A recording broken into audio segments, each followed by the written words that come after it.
मखलूक, हम उससे नहीं जीत सकते। मच्छरों के आगे हम हार जाते हैं, मच्छर काटने पर आए तो खुजा खुजा के थक जाते हैं। ऐ अकेले में गुनाह करने वालों, ऐ तन्हाई के अंदर गुनाह करने वालों, अपने बिस्तरों पे लेट करके अपने आप को पाप के कुएं में ढकेलने वालों, मेरा अल्लाह फरमा रहा है कि जो अकेले में गुनाह करते हैं वो मेरे साथ ऐलान जंग करते हैं, जंग का चैलेंज करते हैं। अब बताओ, अल्लाह उनको जलील नहीं करेगा तो क्या करेगा? अल्लाह उनको रुस्वा नहीं करेगा तो क्या करेगा? अल्लाह उनको तबाह नहीं करेगा तो क्या करेगा? अल्लाह अकबर। मेरे प्यारे आका अलैहिस्सलाम के प्यारे दीवानों, अकेले में छुप छुप कर गुनाह करने वालों पर तो शबे कद्र में भी अजाब होता है, रमजानुल मुबारक में अजाब उठा लिया जाता है, रमजान शरीफ में अजाब उठा लिया जाता है। लेकिन जो अकेले में गुनाह करते हैं, छुप छुप के गुनाह करते हैं, तन्हाई में गुनाह करते हैं, उन पर शबे कद्र में भी अजाब होता है।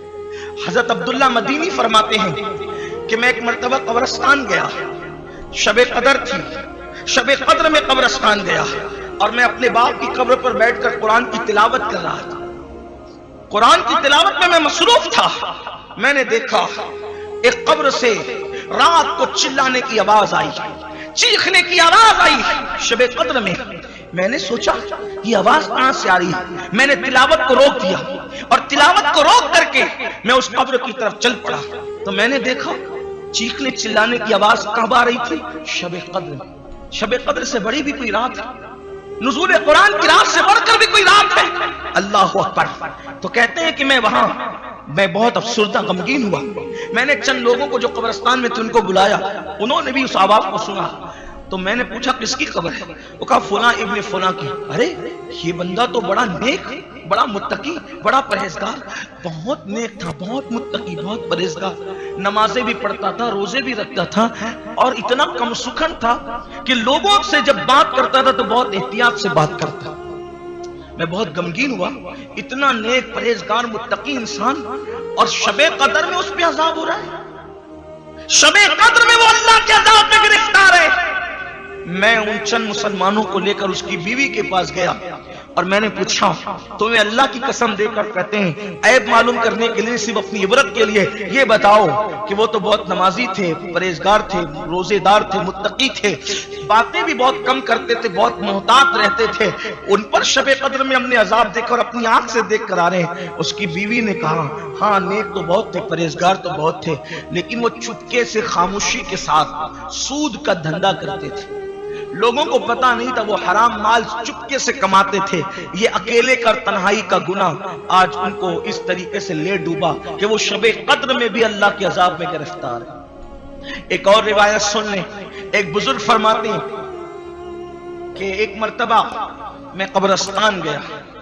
जब मैं कब्रिस्तान गया तो मैंने क्या देखा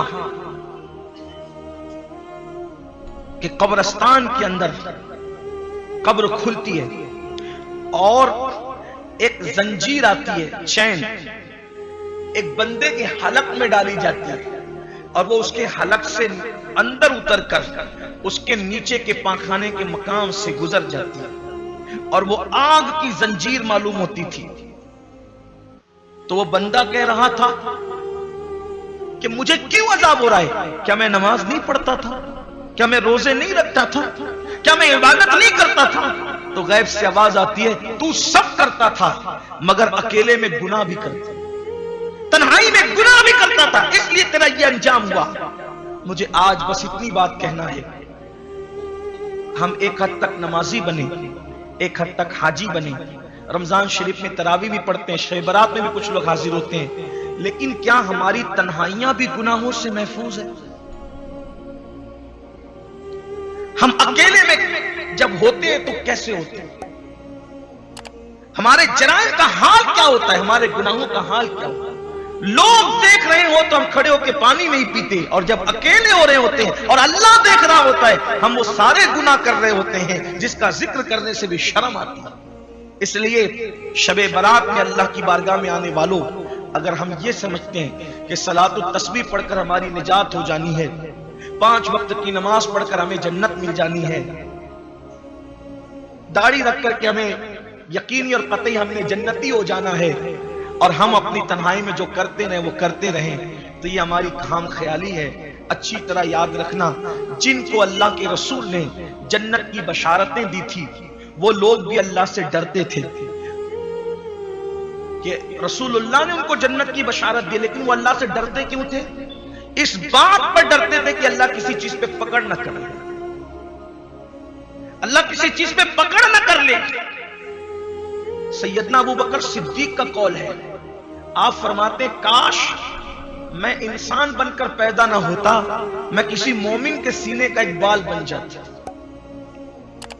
سیدنا فاروق اعظم رضی اللہ تعالیٰ عنہ فرماتے کاش عمر کی ماں نے عمر کو جنم نہ دیا ہوتا تاکہ میں قیامت کے دن اللہ کی بارگاہ میں جواب دینے سے بچ جاتا۔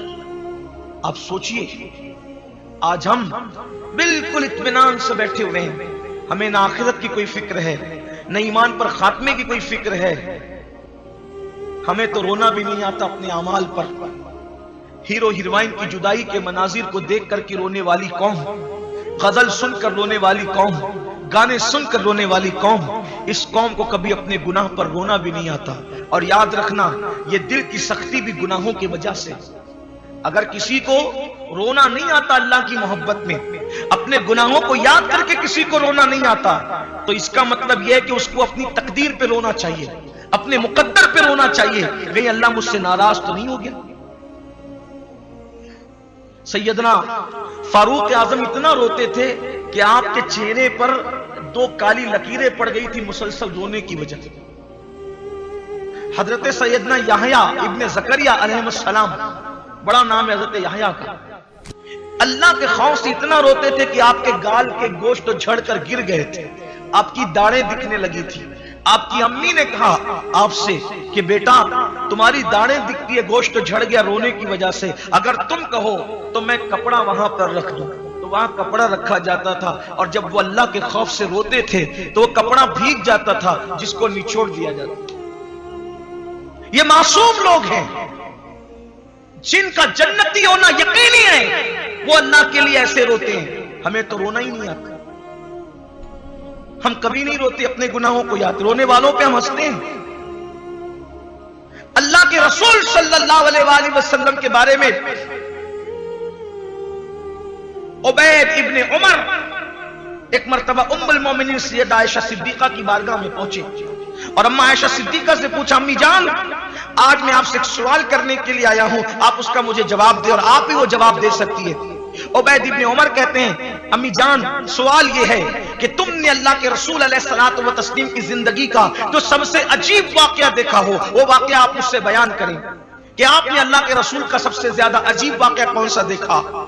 تو اس وقت ام المومنین سیدہ عائشہ صدیقہ فرماتی ہیں کہ ایک مرتبہ میری باری تھی، یعنی اللہ کے رسول میرے گھر میں تھے اور حضور علیہ السلام مجھے شرف بخشنا چاہتے تھے۔ اس وقت اللہ کے حبیب علیہ السلام نے مجھ سے کہا عائشہ اگر اجازت دو تو میں اللہ کی عبادت کروں، آج کی رات تو تمہارا حق ہے لیکن مجھے اللہ کی عبادت کرنا بہت پسند ہے، اگر تم اجازت دو تو میں اللہ کی عبادت کروں۔ ام المومنین سیدہ عائشہ صدیقہ فرماتی ہیں کہ اللہ کے رسول کھڑے ہو گئے اور جب عبادت میں مصروف ہوئے تو اتنا روئے کہ پہلے تو حضور کی داڑھی تر ہو گئی، صرف داڑھی تر نہیں ہوئی، جب یہ داڑھی سے آنسو ٹپکنے لگے تو حضور کے سینے پہ جو کرتے کا حصہ تھا وہ بھی تر ہو گیا۔ پھر ام المومنین فرماتی ہے اس پر بھی حضور علیہ السلام نے رونا بند نہیں کیا، پھر وہ آنسو مزید گرتے گرتے جس زمین پہ کھڑے تھے وہ زمین بھی تر ہو گئی اور اس زمین پر کیچڑ جیسی کیفیت پیدا ہو گئی۔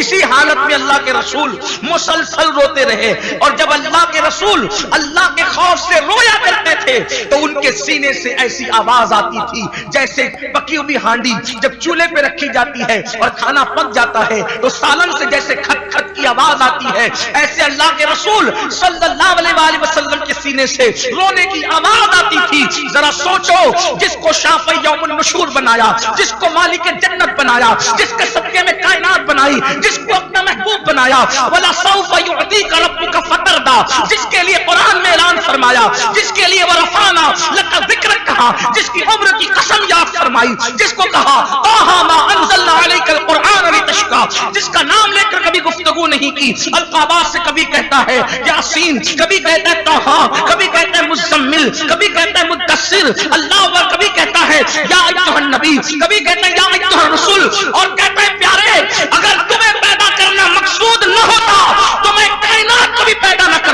अगर तुम्हें पैदा करना मकसूद न होता तो मैं अपनी रुबूबियत का इजहार भी न करता। इतनी मोहब्बत की, इतना प्यार किया कि आसमानों पर बुलाया, लामका पे अपना दीदार कराया, अपना आखिरी नबी बनाया, शफाअत का ताज उनके सर पे सजाया, खत्म नबूवत का ताज उनके सर पे सजाया, अपनी कुर्सी पर उनको बिठाने का वादा किया गया, उनको मकाम महमूद देने का वादा किया गया। उसके बावजूद भी वो रसूल जो सैयदुल मासूमीन है, वो रसूल जो तमाम कायनात की जान है, वो अल्लाह के खौफ से रो रहे हैं। और कितना रो रहे हैं, मेरे और आपकी तरह नहीं, बल्कि अल्लाह अकबर, कभी दाढ़ी तर होती है तो कभी कुर्ते के आगे का सीने का हिस्सा तर होता है और कभी जमीन गीली हो जाती है। और उसके बाद बिलाल हबशी जब फज्र का वक्त होता है, अस्सलात अस्सलात अस्सलात अस्सलात का नारा देते हुए आते हैं और हुजूर को ये कैफियत में देखते हैं, आंसुओं से दाढ़ी तर है, कपड़े तरे आंसुओं से, हत्ता के जमीन पर भी कीचड़ जैसी कैफियत है। तो उस वक्त बिलाल हबशी कहते हैं, या रसूल अल्लाह, अल्लाह ने तो आपके सबब से आपके अगलों को भी गुनाह माफ कर दिए और आपके पिछलों के भी गुनाह माफ कर दिए।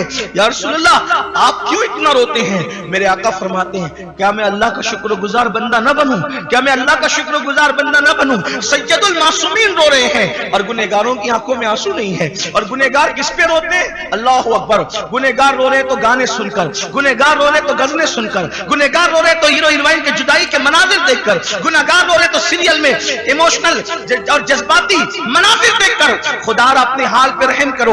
मेरे आका सल्लल्लाहु अलैहि वसल्लम के दीवानों, अल्लाह के रसूल सल्लल्लाहु अलैहि वसल्लम फरमाते हैं कि जो अकेले में तन्हाई में बैठकर अपने गुनाहों को याद करके रोता है, अल्लाह तबारक व तआला क़यामत के दिन उसको बेहिसाब जन्नत अता फरमाएगा। इसलिए मेरे अजीजों, मेरे भाइयों, हम जो अकेले में गुनाह कर रहे हैं, गोया कि अल्लाह को जंग का चैलेंज कर रहे हैं, अपने आप को तबाह कर रहे हैं, अपने आप को बर्बाद कर रहे हैं। ये तन्हाई के गुनाह छोड़ दो, ये अकेले के गुनाह छोड़ दो, इबादत करते इबादत भी करो, गुनाहों से महफूज भी रहो और साथ ही साथ अगर अल्लाह की तरफ